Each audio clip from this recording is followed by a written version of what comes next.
the Air Ministry began to consider halting production of the type. In August 1942, Hawker's second test pilot Ken Seth Smith, while deputizing for Chief Test Pilot Philip Lucas, carried out a straight and level speed test from Hawker's test center at Langley, and the aircraft broke up over Thorpe, killing the pilot. Sidney Cam and the design team immediately ruled out pilot error, which had been suspected in earlier crashes. Investigation revealed that the elevator mass balance had torn away from the fuselage structure. Intense flutter developed, the structure failed and the tail broke away. Modification 286 to the structure and the control runs partially solved the structural problem. The 1940 Philip Lucas test flight incident had been due to an unrelated failing, Mod 286, which involved fastening external fish plates, or reinforcing plates, around the tail of the aircraft, and eventually internal strengthening,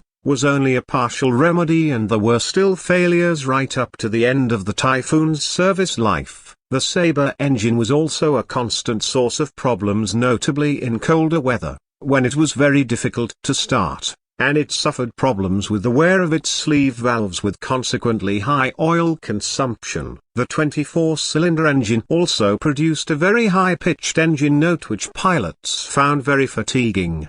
The Typhoon did not begin to mature as a reliable aircraft until the end of 1942, when its excellent qualities seen from the start by Squadron Leader Roland Beaumont of 609 Squadron became apparent. Beaumont had worked as a Hawker production test pilot while resting from operations, and had stayed with Seth Smith, having his first flight in the aircraft at that time. During late 1942 and early 1943, the Typhoon squadrons were based